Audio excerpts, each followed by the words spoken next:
तो प्रिय विद्यार्थियों, आज हम उत्तल दर्पण और अवतल दर्पण का जो भाग 7 है उसके बारे में अध्ययन करेंगे, यानी अपवर्तन और परावर्तन के बारे में।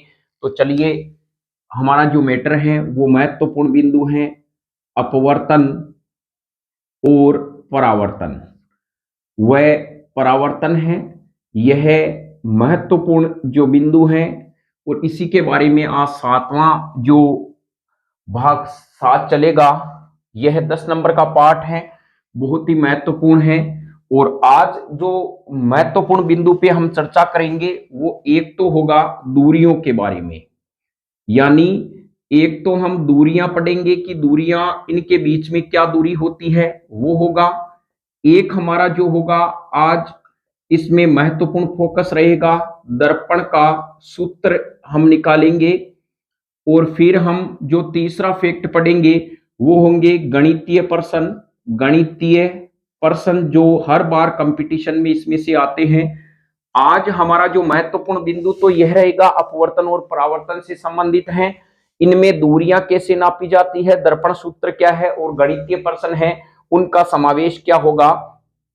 तो चलिए हम इसके बारे में समझने का प्रयास करते हैं। सबसे पहले तो यहां पर हमारा जो ये मैटर अपवर्तन और परावर्तन में है, तो उनमें सबसे पहले महत्वपूर्ण बिंदु के बारे में चर्चा होगी। दर्पण के परावर्तन में चिन्ह परिपाटी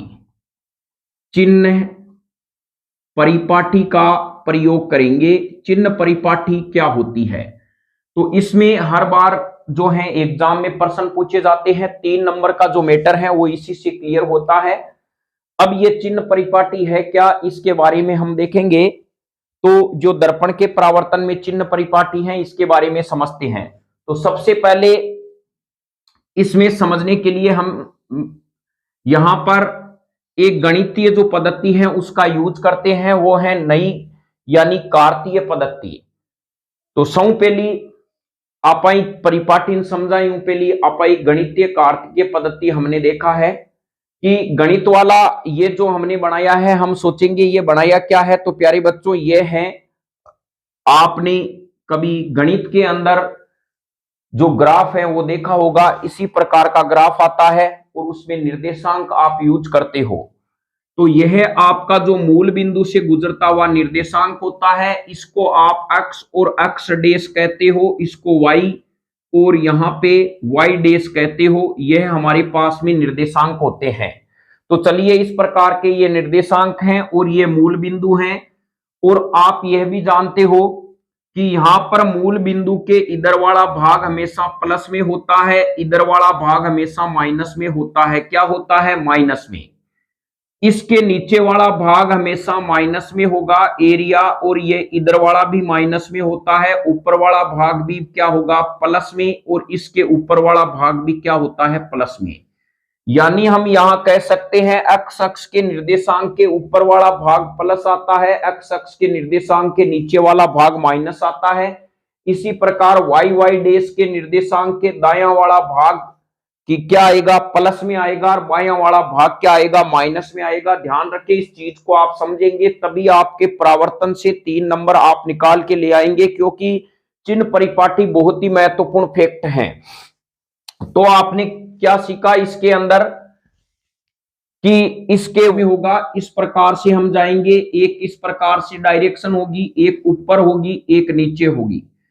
इधर यदि हम जाते हैं तो ये प्लस होगा, इधर माइनस होगा, ये वाला प्लस होगा, ये वाला माइनस होगा। बताओ ये समझ में आया या नहीं आया?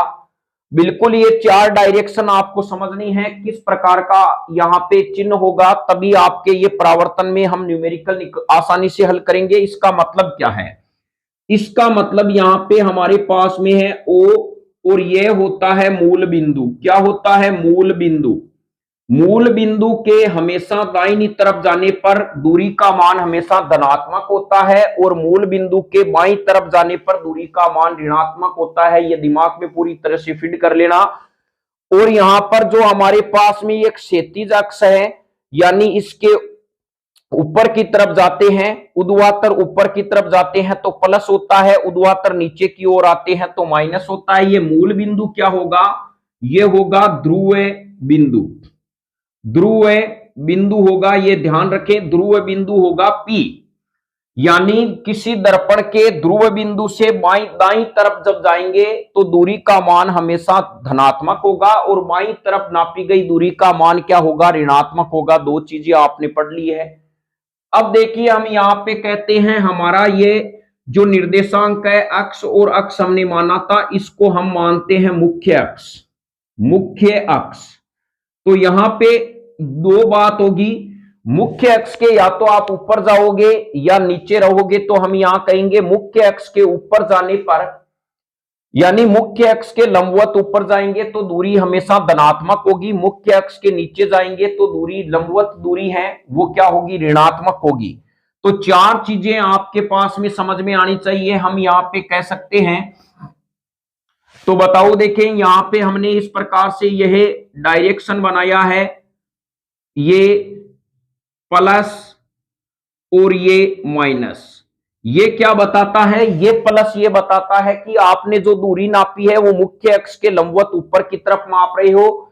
ये जो मुख्य अक्ष के नीचे आप दूरी नाप रहे हो वो ऋणात्मक होगी। और यदि मैं यहाँ पे प्लस लिख रहा हूं तो ये हम कह रहे हैं कि मूल बिंदु के आप किधर जा रहे हो, दाईं तरफ जा रहे हो तो प्लस होगा, और बाईं तरफ जा रहे हो तो क्या होगा, माइनस होगा। तो यह चिन्ह आप याद रखें।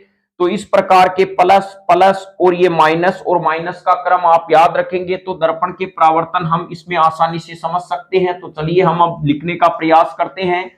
सबसे पहले हम कह सकते हैं कि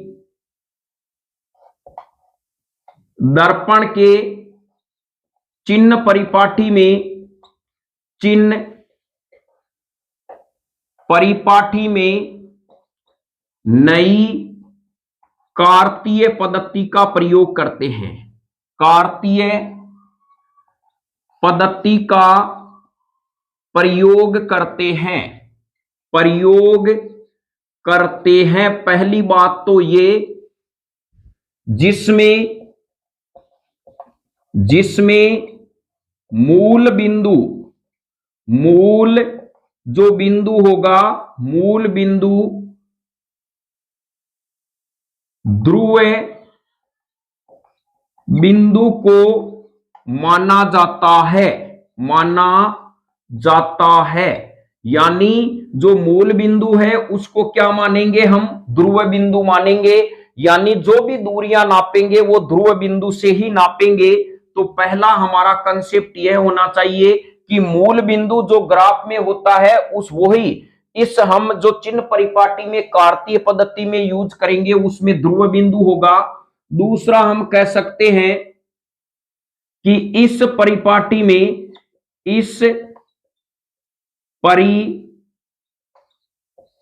में निर्देशांक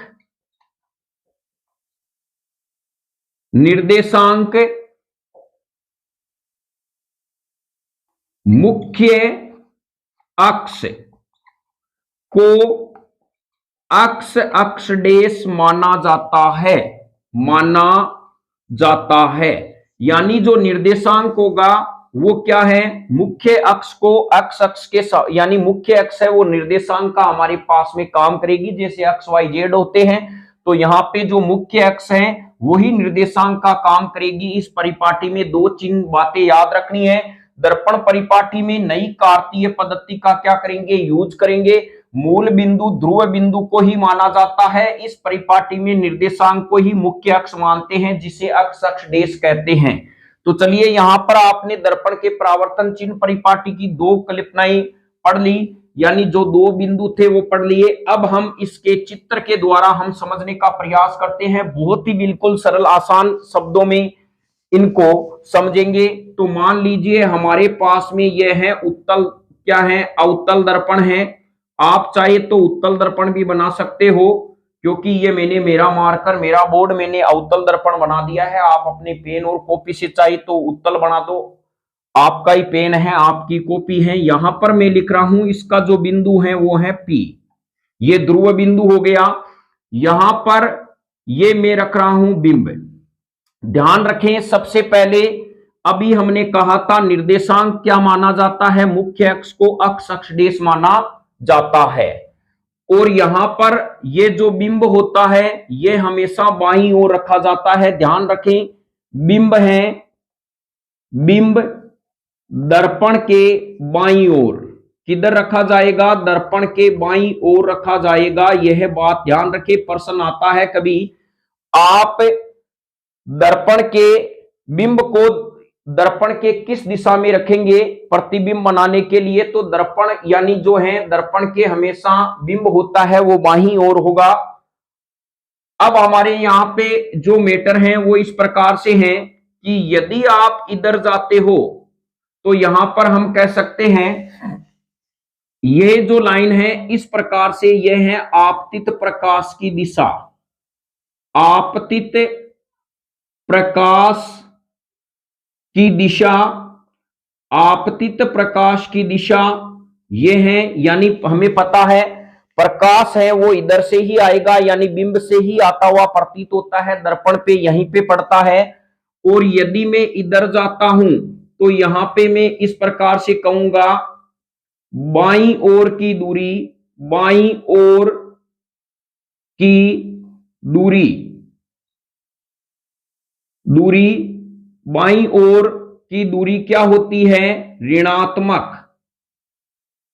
और यदि इस प्रकार से हम कहें तो क्या कह सकते हैं, दाईं ओर, दाईं ओर मापी गई दूरी, मापी गई दूरी क्या होगी, धनात्मक। दाईं ओर जब हम दूरी नापते हैं वो धनात्मक होती है। फिर हम यहां पे कह सकते हैं इस प्रकार से लंबवत, लंबवत नीचे की ओर दूरी क्या होगी, ऋणात्मक। नीचे की ओर जो दूरी होगी उसका मान क्या होगा, ऋणात्मक होगी, मुख्य अक्ष के लंबवत नीचे की ओर। हम कहें कि अब क्या मैं यहां पे तीर लगा दूं, यहां पे तीर लगा तो देंगे लेकिन यहां पर अब जगह नहीं बची है लिखने के लिए, आपका चित्र भी अच्छा नहीं लगेगा। तो यहां पर मान लीजिए मैं यहां चित्र लगा देता हूं इस प्रकार से, यह है तो मैं यहां कह सकता हूं इसको लंबवत, लंबवत ऊपर की ओर, ऊपर की ओर मापी गई दूरी, मापी गई दूरी क्या होती है, धनात्मक। बस यह हमें याद रखना है, धनात्मक का मतलब होता है प्लस और यहां ऋणात्मक का हो जाएगा माइनस। तो इस दर्पण में बस आपको इतना ही ध्यान रखना है, आपके 3 नंबर आसानी से याद हो जाएंगे। सबसे पहले देखिए 3 लाइनें हमें लिखनी है। सबसे पहले पहला फैक्ट यहां पे लिखेंगे कि दूर यानी बिंब को हमेशा दर्पण के बाईं ओर रखते हैं। दूसरा, जो दूरियां हैं हमेशा वो दर्पण के ध्रुव बिंदु से मापी जाती है। सभी दूरियां जो मापी जाएगी वो दर्पण के ध्रुव बिंदु से मापी जाएगी। फिर हम कहते हैं दर्पण के ध्रुव बिंदु से बाईं ओर मापी गई दूरी का मान ऋणात्मक होता है और दाईं ओर मापी गई दूरी का मान धनात्मक होता है। यदि हम इधर दूरी मापते हैं तो धनात्मक होगी और मुख्य अक्ष के लंबवत नीचे की ओर मापी गई दूरी का मान ऋणात्मक होगा, मुख्य अक्ष के लंबवत ऊपर की ओर मापी गई दूरी का मान धनात्मक होगा। अब एक यहां पे यह भी लाइन, यहां पे आप इसको डायग्राम को एक बार बना ले, फिर हम इसकी लाइन लिखने का प्रयास करेंगे क्या होती है, किस प्रकार से लिखेंगे। अब देखो यहां पर एक प्रश्न इस प्रकार से भी आता है, आपतित प्रकाश की दिशा में यदि आप दूरी मापते हो तो बताओ दूरी का मान धनात्मक होगा या ऋणात्मक होगा। यह भी आपको रटना नहीं है, समझना है। देखिए आपतित प्रकाश हमेशा दर्पण के बाईं ओर पड़ेगा। जैसे दर्पण है इस प्रकार से, यह दर्पण का आगे का पोर्शन है, इसी पे ही आके प्रकाश पड़ेगा, इसके पिछवाड़े पे प्रकाश बिल्कुल नहीं पड़ेगा, इसके पीछे प्रकाश नहीं पड़ेगा। तो आपतित प्रकाश की दिशा में यदि आप जा रहे हो तो दूरी का मान बताओ धनात्मक होगा या ऋणात्मक होगा। तो कोई दो विकल्प हमें देने नहीं है, धनात्मक और ऋणात्मक आप समझे।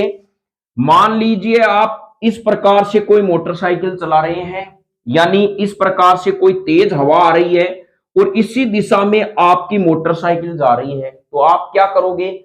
आप कहेंगे सर स्पीड धीरा कर लेंगे, क्योंकि यदि तेज रखेंगे तो ये हवा उसे आगे जाने नहीं देगी और तेल भी ज्यादा खर्च होगा। वो समझदार हो गए हैं, तो स्पीड धीरे होती है अपने आप, क्योंकि यहां से इधर से तेज हवा आ रही है और आप इधर ही जा रहे हो। ये चिन्ह बताते हैं विपरीत दिशा को। किसको? विपरीत दिशा को। आपकी स्पीड को कम कर देगा। तो हम कहते हैं आपतित प्रकाश के विपरीत दिशा में जाने पर मापी गई दूरियों का मान क्या होता है? ऋणात्मक होता है। और यदि हमें कहा जाए इस प्रकार से, यहां से यह है हवा आ रही है और आप इधर ही जा रहे हो, तो आपको पता है ये हवा क्या करेगी? आपके पीछे बल लगाएगी और आप रफ्तार आपकी बढ़ती जाएगी। आप आसानी से क्या है, अपनी स्पीड है वो और कम स्पीड में ऐसा लगेगा हम तेजी से जा रहे हैं, तो इसका मतलब यह होता है धनात्मक। यानी जब आप आपतित प्रकाश की दिशा में जा रहे हैं तो दूरियों का मान क्या होगा?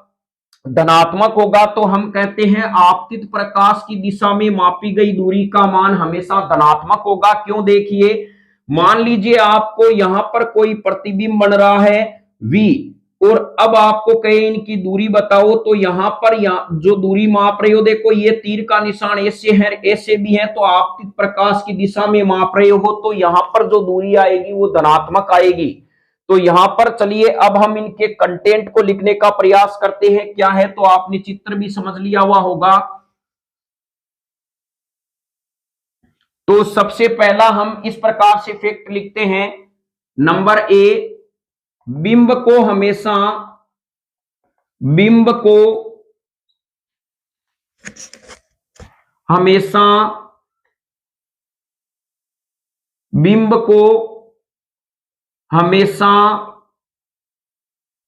दर्पण के बाईं तरफ रखते हैं, बाईं तरफ रखते हैं। पहली बात तो यह ध्यान रखना है, बिंब चाहे लेंस हो, चाहे दर्पण हो, चाहे समतल दर्पण हो, बिंब को दर्पण के हमेशा बाईं तरफ रखेंगे तथा दूरी दर्पण से हमेशा ध्रुव बिंदु से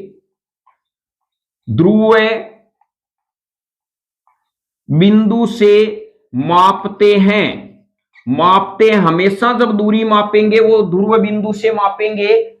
नंबर दूसरा बी हम इस प्रकार से लिखेंगे,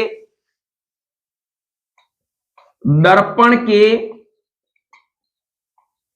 ध्रुव बिंदु से बाईं तरफ अर्थात आपतित प्रकाश के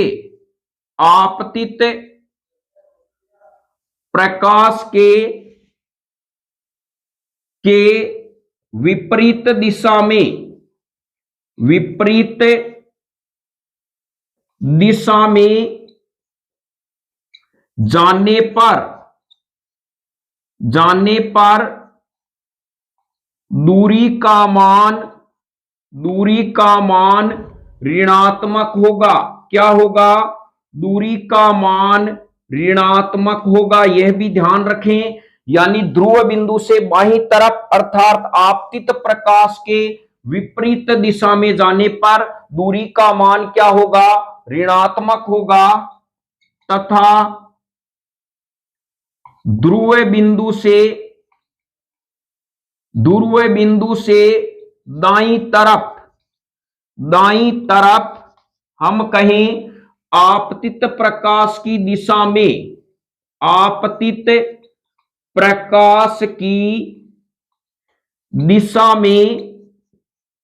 में जाने पर मापी गई दूरी का मान धनात्मक होगा। क्या होगा?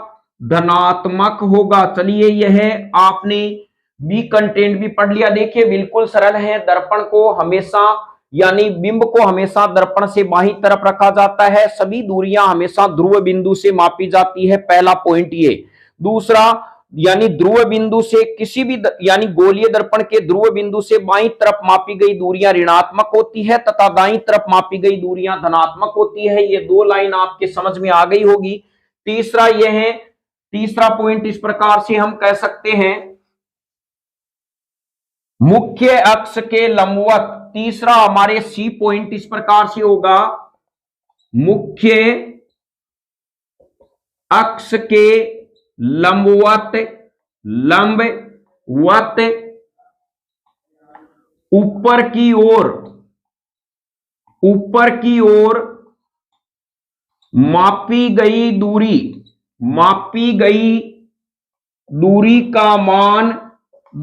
का मान धनात्मक होता है। क्या होता है? धनात्मक होता है तथा मुख्य अक्ष के लंबवत नीचे की तरफ मापी गई दूरी का मान ऋणात्मक होता है। ये लीजिए आपके परिपाटी है, वो इसी परिपाटी का प्रयोग करना है। तो 3 मैंने बिंदु बताए थे, वो आपको अच्छे से याद होने चाहिए, तभी आपके क्या है ये दर्पण का सूत्र है वो आसानी से समझ में आएगा। तो इसको एक बार आप आसानी से उतार ले। यदि आपके आ जाए दर्पण परावर्तन में कार्तिकीय चिन्ह परिपाटी को समझाइए, तो इस प्रकार से आपको फैक्ट लिखना है। तो चलिए अब हम नेक्स्ट इस प्रकार से लिखते हैं।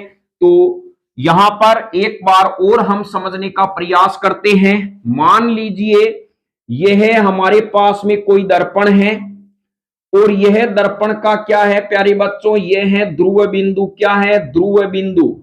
किसी भी दर्पण का मध्य बिंदु ही उसका ध्रुव बिंदु कहलाता है। कोई भी दर्पण या कोई भी लेंस होगा, उसका जो मध्य बिंदु होगा वो ध्रुव बिंदु कहलाएगा। तो यहां पे आपने समझ लिया ये इसका ध्रुव बिंदु है, जिसे हम मारवाड़ी में कहते हैं इसकी सुंडी, यानी ये इसकी सुंडी है, तो ये इसका ध्रुव बिंदु है। अब बताओ मुझे ये वाला भाग इसका दायां है बायां है? दायां है। तो हम कहेंगे, मान लीजिए आपको कोई कहते हैं एक प्रतिबिंब, यहां पर कोई वस्तु है, इसकी दूरी बताओ आप कितनी होगी, धनात्मक है या ऋणात्मक है? तो मैं यहां पे नाप लूंगा और जो भी मेरे पास में मान आएगा वो क्या आएगा? धनात्मक आएगा। यानी ध्रुव बिंदु से जब मैं दाईं तरफ जाता हूं तो नापी गई दूरी धनात्मक होती है, और यदि मेरे पास में यहां पे मैं मापूंगा दूरी ऋणात्मक होगी। पहला जो विजन आपको यह समझ में आना चाहिए कि ध्रुव बिंदु से दाईं तरफ मापी गई दूरी धनात्मक है, बाईं तरफ मापी गई दूरी ऋणात्मक है। ये दो लाइनें आपको समझ में आनी चाहिए। अब तीसरा हम बात करते हैं एक और, कि ये मान लीजिए मेरे पास में क्या है? मुख्य अक्ष है। क्या है? मुख्य अक्ष है। और यदि यहां पर कोई प्रतिबिंब की ऊंचाई इतनी है, किसी की भी है, बिंब है या प्रतिबिंब है, तो इसकी जो मैं दूरी मापूंगा वो प्लस में आएगी, और यदि कोई यहां पर मैं दूरी मापूंगा वो माइनस में आएगी। यानी मुख्य अक्ष के लंबवत ऊपर की ओर जब मैं चलूंगा दूरी धनात्मक होगी, मुख्य अक्ष के जब मैं नीचे की तरफ चलूंगा तो दूरी का मान ऋणात्मक होगा। ये 4 प्लस माइनस वाला खेल आप समझ लेना किस प्रकार से क्या होता है। फिर हमारे ये फोकस है दूरी पर। एक प्रश्न है और इस प्रश्न को देखकर आप आसानी से चित्र देखकर बताइए कि यहां पर आपके पास में एक यह दर्पण दे दिया, इस प्रकार से आपके पास में एक दर्पण दे दिया एग्जाम में, और यहां पे कह रहा है मैंने वस्तु को यहां पे रखा था और यहां पे इसका क्या है? प्रतिबिंब बना। यानी ये इसका क्या है? प्रतिबिंब है, और ये मेरे पास में क्या है? वस्तु है, और इसके बीच की दूरी मेरे पास में आ रही है 20 सेंटीमीटर। तो बताओ ये प्लस में आएगी या माइनस में आएगी? तो आप ये ध्यान रखना, आप इस दर्पण के दाईं ओर जा रहे हैं तो दूरी क्या आएगी, हमेशा क्या आएगी, धनात्मक होगी, यानी इसका मान होगा वो +20 सेंटीमीटर होगा। ये कंसेप्ट आप समझ गए होंगे कि किस प्रकार से दूरियां मापी जाती है। अब हमारे पास में एक यह जो दर्पण सूत्र है उसके बारे में हम समझते हैं। तो चलिए लिखिए, हेडिंग लगाइए, बहुत ही महत्वपूर्ण है दर्पण सूत्र। दर्पण सूत्र, देखिए दर्पण सूत्र क्या कहता है कि वह सूत्र जो ध्रुव से बिंब के मध्य दूरी, बिंब के मध्य दूरी कोमा प्रतिबिंब के मध्य दूरी व दर्पण के फोकस दूरी के मध्य, फोकस दूरी के मध्य संबंध बताता है, उसे दर्पण सूत्र कहा जाता है। दर्पण सूत्र क्या होता है कि जो ध्रुव से बिंब के मध्य की दूरी को बताएगा, प्रतिबिंब के मध्य दूरी कितनी है, और दर्पण की फोकस दूरी के मध्य जो संबंध बताता है वो दर्पण सूत्र कहलाता है। और ये होता क्या है, 1/v प्लस 1/u बराबर 1/f। ये आपका क्या है, दर्पण सूत्र है। ध्यान रखें ये एफ स्मॉल में आएगा, एफ कैपिटल फोकस बिंदु को दर्शाता है, स्मॉल एफ इसकी फोकस दूरी को दर्शाता है। अब यहां पर हम समझने का प्रयास करते हैं। पहले आप ये देखें v क्या होगा, आगे हम समझेंगे u क्या है, f क्या है। f तो फोकस दूरी होती है, तो वह देखिए v, u और f में जो संबंध जिस सूत्र के द्वारा दर्शाया जाता है वो कहलाता है दर्पण सूत्र। दर्पण सूत्र में क्या बताया जाता है, v, u व f के मध्य संबंध बताया जाता है। यह ध्यान रखें। तो चलिए अब हम समझने का प्रयास करते हैं v क्या है, u क्या है और f क्या है। v बराबर मेरे पास में इस दर्पण के नीचे भी आप सूत्र में इस प्रकार से लिखें, v बराबर है दर्पण के ध्रुव बिंदु से प्रतिबिंब के मध्य की दूरी, प्रतिबिंब के मध्य की दूरी, प्रतिबिंब के मध्य की दूरी है। फिर हम कहें u बराबर क्या है, u बराबर है दर्पण के ध्रुव बिंदु से बिंब के मध्य की दूरी, बिंब के मध्य की दूरी। और f मेरे पास में क्या आएगा, f मेरे पास में स्मॉल f मेरे पास में आएगा गोलीय जो दर्पण है, दर्पण की फोकस दूरी यानी जो भी है गोलीय दर्पण हम लगा सकते हैं, गोलीय दर्पण की फोकस दूरी है वो f को दर्शाता है। ये v और u है क्या, इसके बारे में अभी हम आसान शब्दों में समझते हैं। पहले तो ये समझना, दर्पण से ध्रुव बिंदु से प्रतिबिंब के मध्य की दूरी v होती है, u होती है दर्पण के ध्रुव बिंदु से बिंब के मध्य की दूरी, और f होती है गोलीय दर्पण की फोकस दूरी। तो चलिए पहले भी चैप्टर में जो पहला पार्ट हमने स्टार्ट किया था भाग इसका फर्स्ट, उसमें v और u को आसानी से समझाया गया था। एक बार और समझते हैं। देखिए दो शब्द आते हैं हमारे पास, एक तो आता है बिंब, एक आता है प्रतिबिंब। कितना शब्द आवे, दो आवे, एक आवे बिंब और एक आवे प्रतिबिंब। अब पहले कौन आता है, पहले तो आप खुद बताओ। बिंब तो होती है वस्तु भाई, जब किसी दर्पण के सामने यानी किसी वस्तु को ले जाएंगे तभी तो उसकी छाया बनेगी या उसका चित्र बनेगा। प्रतिबिंब होता है किसी वस्तु का चित्र बनना, यानी चित्र ये छाया के रूप में भी हो सकता है, हमारी जो फोटो होती है वो भी हो सकता है। और जैसे हम किसी कॉपी की कोई फोटोकॉपी निकालते हैं, वो फोटोकॉपी एज ए प्रतिबिंब मान सकते हैं। प्रतिबिंब का मतलब होता है चित्र बनना। तो पहले किसी वस्तु का बिंब होगा तभी तो प्रतिबिंब होगा। तो यहां पर हम कह सकते हैं पहले कौन आएगा, तो बताओ ब पहले आया या प पहले आया। तो आप कहोगे हिंदी की वर्णमाला में ब पहले आता है, प बाद में आता है, तो बिंब पहले एक नंबर पे आएगा और बाद में प्रतिबिंब आएगा। यह आप समझ गए। अब देखो यहां रगड़ा ये चल रहा है कि वी और यू है क्या, तो बताओ देखें यू पहले आता है या वी पहले आता है अंग्रेजी के अल्फाबेट में। पहले तो अब बताओ मैंने 26 था अंग्रेजी का अल्फाबेट अक्षर आवे को ना आवे। जब आपको 26 अंग्रेजी का अल्फाबेट अक्षर आवे को मतलब था को मामलो रेडी है, और नहीं आवे तो शर्मा शर्मी करनी नहीं है, घर की बात है, घर बैठ रामू 26 पहली अल्फाबेट पढ़ लीजिए कि यहाँ का कंफ्यूज है वी पहली आवे कि यू पहली आवे जी। अंग्रेजी के मायने कना यहाँ आंसर लिखा नहीं जने देखा बी ओ बी है ओ डी है, इन बहुत कंफ्यूज हुआ करे। तो चलो कोई बात को नहीं, पहली यू आता है या वी आता है, तो हम कहते हैं यू आता है और बाद में वी आता है। तो यह बात आप समझ गए। जब भी यू शब्द इस्तेमाल होगा वो बिंब के लिए होगा, चाहे दर्पण हो चाहे लेंस हो, और वी जब भी इस्तेमाल होगा वो प्रतिबिंब के लिए होगा, चाहे दर्पण हो या लेंस हो। तो यहां पे हम कह सकते हैं यू तो होता है बिंब के लिए, वी होता है प्रतिबिंब के लिए। ये दोनों तो आपके आज कंसेप्ट क्लियर हो गए होंगे न्यू कंसेप्ट क्लासेज के माध्यम से। यू दर्शाता है ध्रुव बिंदु से बिंब के मध्य की दूरी, और प्रतिबिंब दर्शाता है ध्रुव बिंदु से प्रतिबिंब के मध्य की दूरी को दर्शाता है यू और वी। यह समझ गए। तो चलिए अब हम एक में नेक्स्ट लेते हैं। थोड़ा सा दर्पण सूत्र में हमें जो चिन्ह है वो परिपाटी में किस प्रकार के आएंगे वो समझनी है। एक तो होता है अवतल, एक होता है हमारे पास में उत्तल दर्पण। कौन सा होता है, उत्तल दर्पण होता है, एक होता है अवतल दर्पण।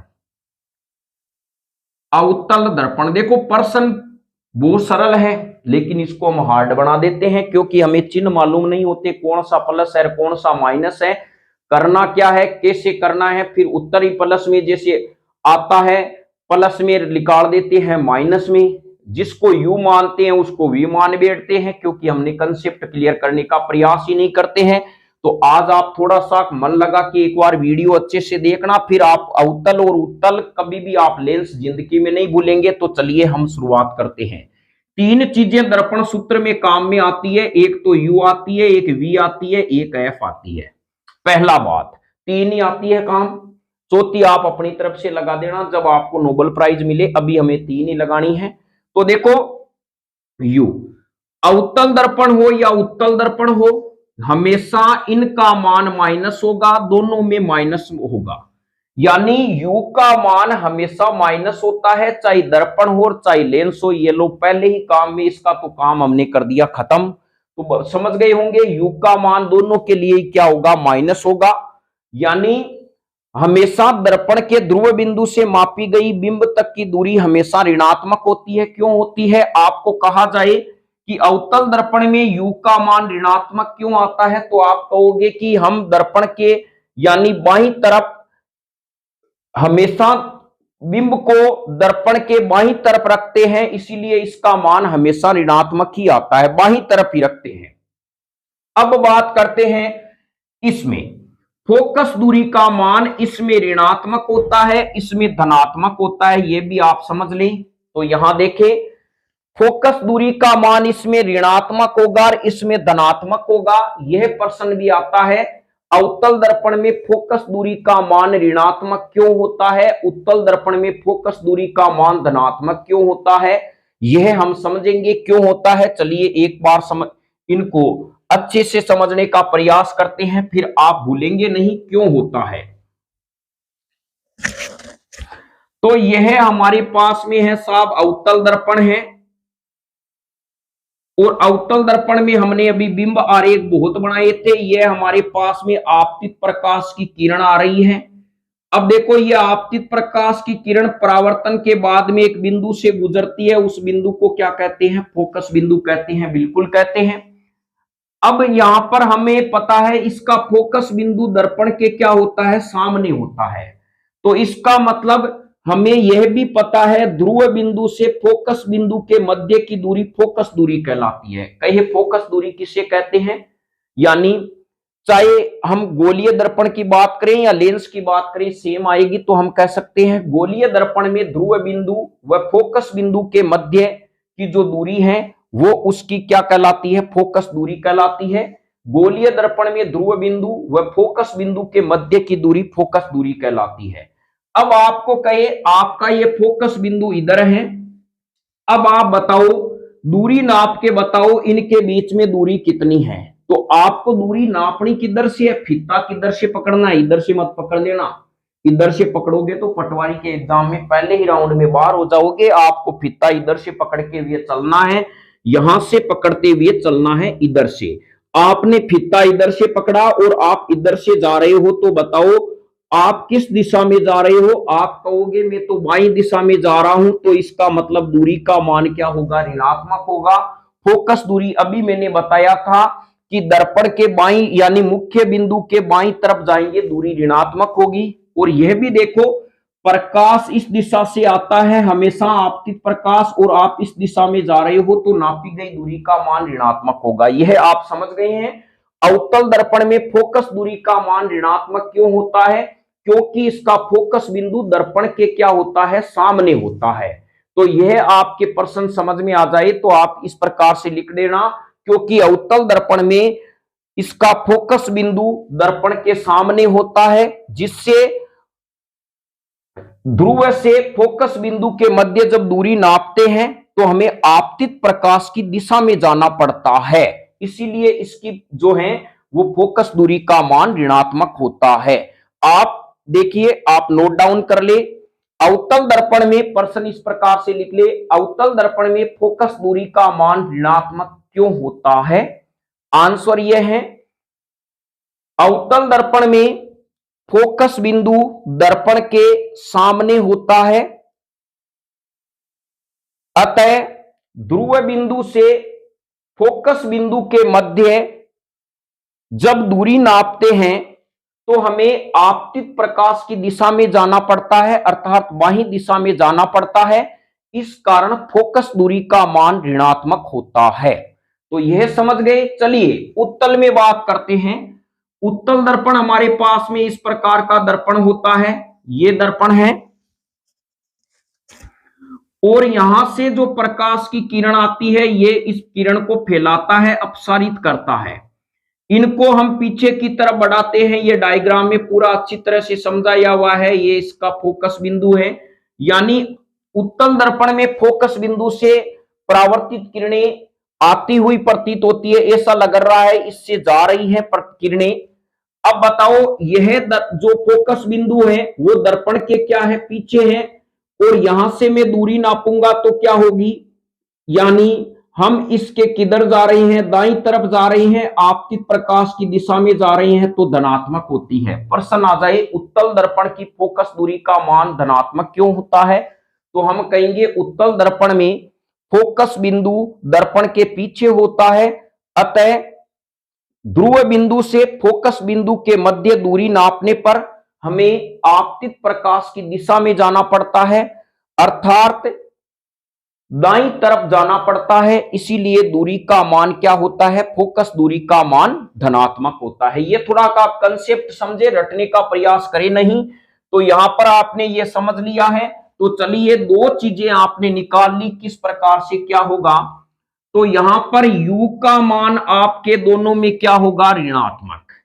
f का मान क्या होगा? इसमें ऋणात्मक होगा और इसमें धनात्मक होगा। यह चीज आपने समझ ली।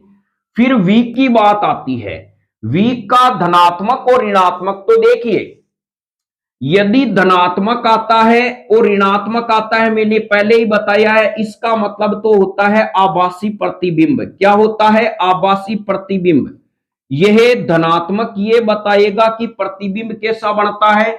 माइनस का मतलब होता है, हम कहते हैं वास्तविक प्रतिबिंब बनता है, वास्तविक प्रतिबिंब बनता है, यानी ये होता है। तो माइनस का मतलब वास्तविक प्रतिबिंब, प्लस का मतलब आभासी। तो चलिए v का मान उत्तल दर्पण हमेशा आभासी प्रतिबिंब बनाते हैं, तो इसमें प्लस का मान होगा। और अवतल दर्पण में हम कहें तो माइनस का मान ज्यादा होता है, और एक कंडीशन माइनस होता है v का मान। लेकिन ध्यान रखें, जब हम P व F के मध्य वस्तु रखते हैं तो v का मान क्या होगा, धनात्मक होगा। ये एक ही कंडीशन होगी जिसमें v का मान क्या होगा, धनात्मक होगा। यदि आपको कहा जाए v का मान धनात्मक आता है अवतल दर्पण में, बताओ मैंने वस्तु कहां रखी है, तो आप कह सकते हो आपने वस्तु को प्रकाश केंद्र और किसके मध्य, मुख्य फोकस बिंदु के मध्य रखा है, तभी तो इसका मान प्लस आ रहा है। तो उत्तल दर्पण में देखिए, यहां पर आप इन चिन्हों को समझने का प्रयास करें किस प्रकार से क्या होते हैं। उत्तल दर्पण में F और V का मान धनात्मक होता है, और U का मान तो ऋणात्मक होगा ही, क्योंकि सभी में ऋणात्मक होता है। और अवतल दर्पण में सब कुछ ऋणात्मक होता है, लेकिन एक कंडीशन ऐसी होगी जिसमें धनात्मक होगा जब वस्तु को P और F के मध्य रखें। तो बताइए, देखें हमारे पास में उत्तल दर्पण है, एक हमारे पास में अवतल है, इसमें V U F बिना रटे ही आप कह सकते हो सबका मान माइनस होगा, चाहे कुछ भी हो जाए इसका मान माइनस होगा। कहेंगे क्यों, क्योंकि हमने न्यू कंसेप्ट क्लासेस से समझ लिया है। अब इसमें कहे बताओ क्या होगा, इसमें भी आप कहोगे, इसमें देखिए यहां पर उत्तल के बारे में बात आती है तो कहेंगे क्या होता है, आप कहोगे U का मान तो सभी में ही क्या होता है, सेम होता है, अर्थात माइनस माइनस होता है।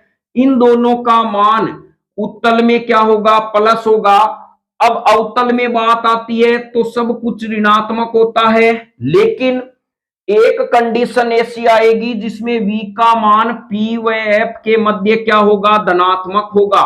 तो बताओ U का मान कोई भी दर्पण और लेंस में होगा, चिन्ह कैसा आएगा, माइनस में आएगा, यानी U का मान माइनस में आएगा। और यदि हमें पूछा जाए उत्तल में F और V का मान क्या आएगा, प्लस में आएगा। तो यहां पर आपने यह कंसेप्ट क्लियर कर लिया होगा। चलिए अब हम नेक्स्ट समझने का प्रयास करते हैं। एक मैं प्रश्न देता हूं आपको, एक गोलीय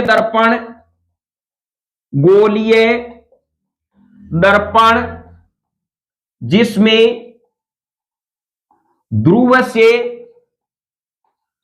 प्रतिबिंब के मध्य मापी गई दूरी प्लस 20 सेंटीमीटर है, तो दर्पण कौन सा होगा। पहले तो ये ध्यान रखना है, जब ये प्लस आ गया है तो बात ही प्रतिबिंब की होगी, क्योंकि U होता तो माइनस में होता। प्रतिबिंब की दूरी तो यह V है, और हम यहां कह रहे हैं बिना देखे अब आपके दिमाग में आ गया, यदि यहां पे प्लस वाला होता तो अवतल होता, तो यहां पे हम कह सकते हैं ये दर्पण कौन सा होगा, प्लस में, तो क्या होगा, उत्तल दर्पण होता। कैसा होगा, आंसर उत्तल दर्पण होगा। जब तक कोई कंडीशन नहीं दी जाए तब होता अवतल, अन्यथा क्या है, उत्तल दर्पण है। तो यहां पर आपने देखिए प्लस के चिन्ह को देखते ही आपने आसानी से समझ लिया। चलिए मैं एक नेक्स्ट आपको प्रश्न देता हूं, आपको बताना है, एक दर्पण जिनके फोकस दूरी का मान, एक गोलीय दर्पण जिसकी फोकस दूरी का मान प्लस 10 सेंटीमीटर है, तो दर्पण होगा। तो देखो धनात्मक आ गया, इसका मतलब डेफिनेट आप कहते ही प्लस पकड़ लेना, कौन सा होगा बताओ, उत्तल होगा। कौन सा होगा, उत्तल दर्पण होगा। यदि यहां पे माइनस होता तो कौन सा होता, अवतल दर्पण होता, अवतल दर्पण। ये आपका क्या है, करेक्ट आंसर। इस प्रकार से आपको पकड़ने हैं। एक नंबर का प्रश्न 100% आता है। तो इसको आप आसानी से समझने का प्रयास करें किस प्रकार से क्या प्रश्न आते हैं। चलिए अब हम एक प्रश्न है उसको हैं, वो इस प्रकार से है। एक उत्तल दर्पण में उत्तल दर्पण की फोकस दूरी क्या है? फोकस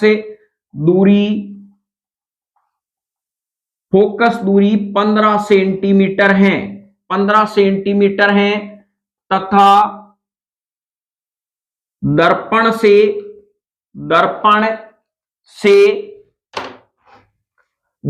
से बिंब के मध्य बिंब की दूरी 10 सेंटीमीटर है। तो प्रतिबिंब की दूरी व प्रकृति बताइए। देखिए ये कितना आसान यहां पर प्रश्न है, और इसी प्रकार का प्रश्न आपके 3 नंबर का आता है। या तो इसमें आपको दर्पण से संबंधित पूछा जाता है या लेंस से संबंधित अथवा में प्रश्न आता है। तो सबसे पहले आपने यहां देखा उत्तल दर्पण की फोकस दूरी है और दर्पण की प्रतिबिंब, यानी मैंने पहले ही कहा था जब भी उत्तल दर्पण काम में आता है तो V और F हमेशा क्या होंगे? धनात्मक। तो डेफिनेट हमारा उत्तर क्या आना चाहिए? धनात्मक में आएगा, क्योंकि ये हमने देख लिया है। इसका मतलब उत्तरमाला तो पहले ही देख ली, ये हमें पता है या आपको पता है? एग्जामिनर को थोड़ी पता है, इसने उत्तरमाला पहले ही देख ली है। तो चलिए देखिए, नाम देखते ही आपको पता लग गया मेरी जो यहां पे प्रतिबिंब का V का मान आएगा वो धनात्मक में आएगा। अब आप बिना प्रश्न किए ही आधा नंबर ऐसे ले के आ सकते हैं। जब आपने पकड़ लिया है उत्तल दर्पण में मेरा प्रतिबिंब का मान प्लस में आएगा, तो प्रकृति क्या होती है? प्रकृति ये बताती है, बताओ बच्चों, ये दर्पण उल्टा बना, यानी प्रतिबिंब उल्टा बना है, उल्टा बना है। जब भी प्लस आता है इसका मतलब प्रतिबिंब कैसा बना है? आभासी बना है। आप यहां पर ये कह सकते हो कि प्रतिबिंब है वो आभासी और सीधा बनता है। देखिए मान लीजिए आपको ये पूरा मैटर समझ में नहीं आया है, लेकिन प्लस माइनस का चिन्ह समझ में आते ही आप आसानी से कह सकते हो उसकी प्रकृति 100% क्या होगी? आभासी व सीधा बनेगा। तो चलिए हम इस प्रश्न को हल करने का प्रयास करते हैं। किस प्रकार से इस प्रश्न को हल करेंगे? तो यहां पर हम कह सकते हैं सबसे पहले आंसर में हम लिखेंगे दिया हुआ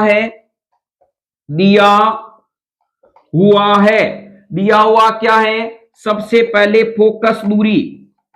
फोकस दूरी यानी F, और उत्तल दर्पण की फोकस दूरी हमें पता है क्या है? प्लस में होती है। आपको लगाना है प्लस एक माइनस है, प्लस 15 सेंटीमीटर। और यहां पर हम कह सकते हैं बिंब की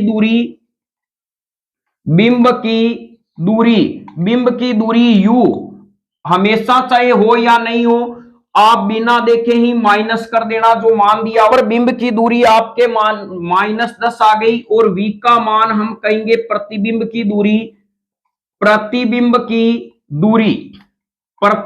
दूरी क्या आएगी? V बराबर हमें ज्ञात करना है। तो यानी यह मैटर हमारे पास में ये समझ में आ गया दिया हुआ क्या है। अब लिखेंगे हम जानते हैं, यानी फॉर्मूला आपको लिखना है। तो चलिए नेक्स्ट स्टेप में आपको लिखना है हम जानते हैं। हम क्या जानते हैं? वो दर्पण का सूत्र 1/V प्लस 1/U बराबर 1/F। अब यहां पर करना क्या है? ध्यान रखना, यहां हम क्या है बहुत बड़ी गलती करते हैं। सबसे पहले तो हमें क्या करना है? दिया हुआ मान रखना है, चिन्ह सहित जो है इस प्रश्न के अनुसार। फिर हमें सूत्र लिख देना है। फिर हमें क्या करना है? तीसरी कंडीशन में हमें जिसका मान पूछा है उसका मुंह पकड़ के उधर ही रख लेंगे, बाकी के को जो होता है उसको वॉलीबॉल की तरह किक बना के उधर फेंक देंगे। तो हमारे पास में 1/V है, इसको हमने क्या किया? पकड़ लिया यहां से, ये इधर जाएगा तो हमें पता है 1/F माइनस 1/U होगा। क्यों होगा? पक्षांतरण में जब भी कोई राशि बाईं तरफ जाती है दाईं तरफ जाती है उसका चिन्ह चेंज होता है, यह आपको पता है। तो यह चिन्ह इस प्रकार से चेंज हो जाएगा। अब हम कहेंगे आगे करना क्या है? चलिए हम देखते हैं आगे करेंगे क्या। अब इसमें जो हमने चिन्ह सहित मान के साथ में हमने सूत्र बना लिया। अब इसमें इनके मान रखने हैं चिन्ह सहित।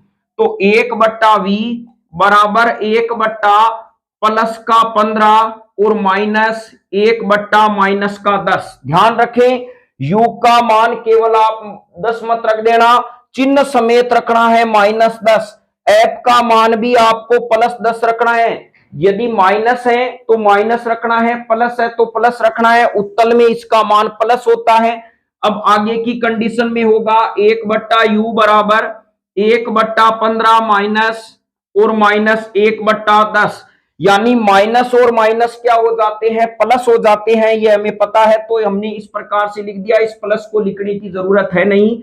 तो अब आगे हम सोल्व करेंगे। तो एक बात बोलिए, 1/v यानी 1/, ये v है और यह भी 1/v है। अब हम इसको सोल्व करते हैं। तो 1/v बराबर 30 गुणा 1/15 प्लस 30 गुणा 1/10। इसको काटेंगे, 2 बार कटेगा, ये 3 बार कटेगा।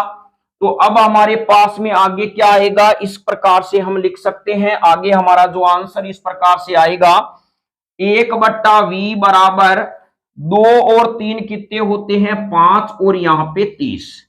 यह हमारे पास में 30 हो गए। अब हमें चाहिए मान v का, ना कि 1/v का। तो मैं v ऐसे लिखूंगा, यानी इसको ऊपर ले जाऊंगा, इसको नीचे लाऊंगा। तो इसमें भी क्या होगा, दायां पक्ष भी क्या होगा, ऊपर नीचे होगा। ये 30 ऊपर जाएगा, 5 नीचे आएगा। जैसे ही आएगा +6 सेंटीमीटर आ जाएगा। ध्यान रखें, ये जो 6 आ रहा है आपको ये जरूर बताना है, ये प्लस में आ रहा है या माइनस में आ रहा है। वैसे ही आपने उत्तल देख लिया तो v का मान क्या आएगा, प्लस में आएगा। अब चलिए, आपने इस प्रकार से देखा। अब आपको क्या करना है, यहां पर लिखने के बाद इतना प्रश्न आप पढ़ना, क्या क्या चीज पूछी है। 2 चीजें पूछी है, तो हम यहां पे लिख सकते हैं v बराबर +10 सेंट, यानी कितना हमारे पास में 6 सेंटीमीटर। b बराबर प्रकृति, प्रकृति कैसी है, यानी प्रतिबिंब, प्रतिबिंब आभासी व सीधा बनता है, आभासी व सीधा बनता है। ये लीजिए, आपका क्या हो गया, प्रश्न सोल्व हो गया। अब हम एक नेक्स्ट प्रश्न आपको देके जाते हैं, उसको आप आराम से हल करना और बताना आपके आंसर कितने आए और क्या आए। तो चलिए, क्वेश्चन ये है, एक अवतल दर्पण में, अवतल दर्पण में फोकस दूरी 10 सेंटीमीटर है तथा ध्रुव से बिंब की दूरी, ध्रुव से बिंब की दूरी 10 सेंटीमीटर है। वह प्रतिबिंब की दूरी, प्रतिबिंब की दूरी तथा प्रकृति बताइए, प्रकृति बताइए। यह प्रश्न है, और ऐसे ही प्रश्न एग्जाम में आते हैं और अथवा में आपके लेन से आते हैं। तो यहां पर आप इसको घर पे सोल्व करें और इसका आंसर निकालने का प्रयास करें। हमारा क्या आंसर आएगा, कल हम अब नेक्स्ट जो पार्ट है, भाग है, उसमें आवर्धन समता का प्रश्न लेके आएंगे। तमाम जो 2-3 न्यूमेरिकल है वो लेके आएंगे। फिर हम लेंस से संबंधित पढ़ेंगे, क्योंकि अब परावर्तन का भाग है वो कंप्लीट हो चुका है। अब हम इसके बाद में लेके आएंगे अपवर्तन से संबंधित। तब तक जय हिंद, वंदे मातरम।